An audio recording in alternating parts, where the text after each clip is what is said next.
Hi friends, welcome to our channel. Pushpa అంటే fire కాదు, wild fire అని నిరూపించాడు మన పుష్పరాజ్.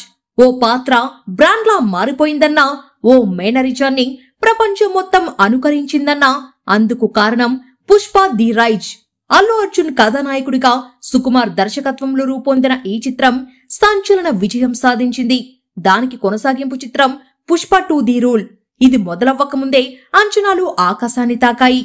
అందుకు దీటుగా ఈసారి నేషనల్ కాదు, ఇంటర్నేషనల్, ఫైర్ కాదు, వైల్డ్ ఫైర్ అంటూ ప్రేక్షకుల్ని ఊరిస్తున్నాడు మన పుష్పరాజ్. మరి ఈ చిత్రం ఎలా ఉందో ఇప్పుడు తెలుసుకుందాం. శేషాచలం అడవుల్లో ఓ కూలీగా ప్రయాణం మొదలుపెట్టి ఎర్రచందనం స్మగ్లింగ్ సిండికేట్ నడిపే నాయకుడిగా ఎదుగుతాడు పుష్ప అలియాస్ పుష్పరాజ్. తన దారికి ఎవరు ఎదురొచ్చినా సరే తగ్గేతేలే అంటూ ఢీకొట్టడమే అతడికి తెలుసు. డబ్బంటే లెక్కలేదు, పవర్ అంటే భయం లేదు. తన పేరునే ఓ బ్రాండుగా మార్చేస్తాడు. ఎస్పీ బన్వర్ సింగ్ షెకావత్ తో వైరం పెరిగి పెద్దదవుతుంది. మరోవైపు తన వ్యాపార సామ్రాజ్యాన్ని విదేశాలకు విస్తరించడంపై దృష్టి పెడతాడు. పుష్ప బయట ఫైర్ కాని ఇంట్లో మాత్రం పెల్లం శ్రీవల్లి మాట జవదాటడు. తన భర్త సీఎంతో కలిసి ఫోటో తీసుకుంటే చూసుకోవాలనేదే ఆమె ఆశ. కోట్లకు పడగలెత్తిన పుష్ప పెల్లం చెప్పింది కాదని ఎమ్మెల్యే సిద్దప్పనాయుడుతో కలిసి సీఎం దగ్గరికి వెళ్తాడు. అక్కడికి వెళ్ళాక ఏం జరిగింది, షెకావత్ ని ఢీకొంటూ తన వ్యాపార సామ్రాజ్యాన్ని ఎలా విస్తరించాడు, ఆ వ్యాపారం రాజకీయాల్ని ఎలా శాసించింది, కేంద్ర మంత్రి వీరప్రతాప్ రెడ్డికి పుష్పకి సంబంధమేమిటి, అది వైరంగా ఎలా మారింది అన్నది తెలియాలంటే సినిమా చూడాల్సిందే. తొలి భాగంతో పోలిస్తే దర్శకుడు సుకుమార్ పుష్ప ప్రపంచాన్ని, కథ మేకింగ్ పరిధిని పెంచాడు. నేషనల్ కాదు, ఇంటర్నేషనల్, ఫైర్ కాదు, వైల్డ్ ఫైర్ అన్నట్లుగానే అన్ని విషయాల్లోనూ పెరిగిన మోతాదు కనిపిస్తుంది. తొలి సినిమాలో అల్లు అర్జున్ కు ఉన్న మాస్ ఇమేజ్ నే నమ్ముకొని ఆయన పాత్ర హీరోయిజం పైనే దృష్టి పెట్టిన సుకుమార్ ఈసారి తాను ఛార్జ్ తీసుకున్నాడు. కథలో తన మార్క్, సైకలాజికల్ గేమ్ ని మేళవించే ప్రయత్నం చేశాడు. దాంతో ఈసారి మరింత డ్రామా పండింది. దానికి తోడు వైల్డ్ ఫైర్ లాంటి పుష్పరాజ్ ఉండనే ఉన్నాడు.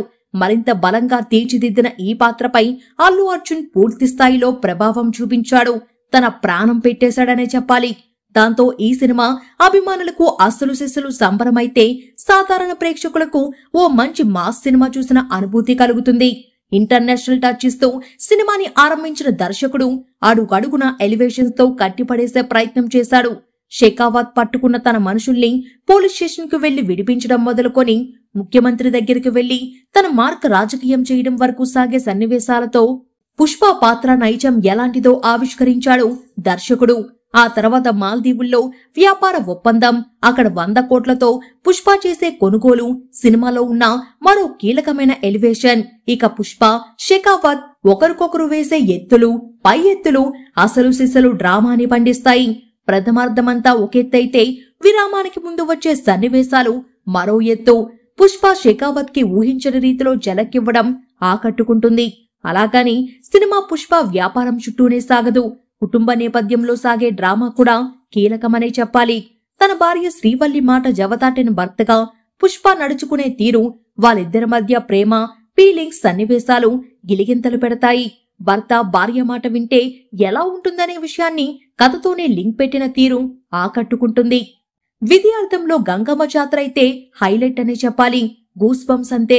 అల్లు అర్జున్ చీర కట్టుకున్నప్పుడంతా థియేటర్ దద్దరిల్లిపోతుంది. జాతర ఎపిసోడ్ లో హీరోయిజం, భావోద్వేగాలు పతాక స్థాయిలో పండాయి.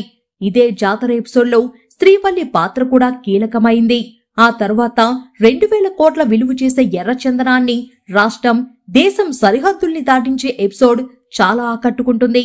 విద్యార్థంలో చాలా వరకు కుటుంబం చుట్టూనే సన్నివేశాలు సాగాయి. ప్రీ క్లైమాక్స్, క్లైమాక్స్ ఎపిసోడ్స్ అయితే అప్పటిదాకా సాగిన కథ నుంచి పూర్తిగా బయటకొచ్చినట్లుగా అనిపిస్తాయి. కథలోని అసలైన డ్రామా కట్ అయినట్లు అనిపించిన పతాక సన్నివేశాల్లో భాగంగా వచ్చే పోరాట ఘట్టం, కుటుంబ భావోద్వేగాలు అలరిస్తాయి.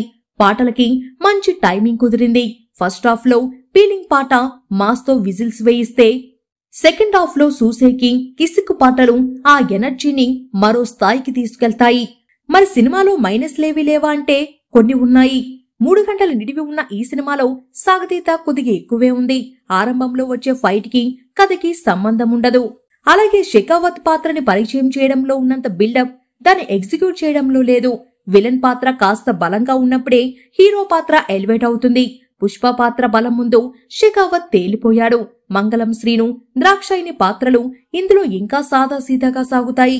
ఓ ఆసక్తికర మలుపుతో పుష్ప 3కి బాటలు వేశారు. ఇక అల్లు అర్జున్ అయితే మరోసారి పుష్ప పాత్రలో ఒదిగిపోయాడు. యాస, హావభావాల విషయంలో ఈసారి ఇంకాస్త డోస్ పెంచి నటించాడు. పోరాట ఘట్టాలు, డాన్సులపైన మరింత ప్రభావం చూపించాడు. జాతర ఎపిసోడ్లోనూ పతాక సన్నివేశాల్లోనూ ఆయన నటన మరో స్థాయిలో ఉందనే చెప్పాలి. జాతీయ అవార్డు విషయంలో ఉన్న అనుమానాలను జాతర ఎపిసోడ్లో తన నటనతో బన్నీ పటాపంచలు చేసేశాడు. ఇక రష్మికతో కెమిస్ట్రీ అయితే బాగా కుదిరింది. ఫీలింగ్స్, సూసేకి పాటల్లో ఇద్దరు జోడీ, వాళ్ళు కలిసి చేసిన డాన్సులు మెప్పిస్తాయి. రష్మిక ఈ సినిమాతో గ్లామర్ డోస్ కూడా పెంచేసింది. జాతర ఎపిసోడ్లోనూ ఆమె నటన సూపర్ గా ఉంది. కిసిక్ పాటతో మెరిసిన శ్రీలీల డాన్స్ తో దుమ్ము రేపింది. అందంతోనూ ఆకట్టుకుంది. ఇక షెకావత్ పాత్రలో ఫహద్ ఫాసిల్ కూడా ఒదిగిపోయాడు. కాని ఆ పాత్ర చాలా చోట్ల తేలిపోయింది. ఓ స్థాయిలో పరిచయమైన ఆ పాత్రలో సినిమా సాగుతున్న కొద్దీ సీరియస్నెస్ తగ్గిపోతూ వచ్చింది. ఆ పాత్ర ముగింపు కూడా లాజికల్ గా అనిపించదు. రావు రమేష్ తప్ప సునీల్, అనసూయ తదితరుల పాత్రలకి పెద్దగా ప్రాధాన్యం లేదు. పతాక సన్నివేశాల్లో జగపతి బాబు, కన్నడ నటుడు తారక్ పొన్నప్ప భయపెడతారు. ఇక అల్లు అర్జున్కి స్నేహితుడిగా జగదీష్ కీలక పాత్రలో కనిపిస్తాడు. తన నటనతో జగదీష్ కూడా మెప్పిస్తాడు. ఇక ఓవరాల్ గా చూసుకుంటే పుష్ప 2 మూవీ అదిరిపోయిందని చెప్పాలి. గూస్ బంప్స్ అంతే. ఇక ఈ మూవీకి మేమిచ్చే రేటింగ్ 5 స్టార్స్, తగ్గేదేలే. ఈ వీడియో కనుక మీకు నచ్చినట్లయితే లైక్ చేయండి. మరిన్ని అప్డేట్స్ కోసం మన ఛానల్ ని సబ్స్క్రైబ్ చేసుకోండి. Thank you.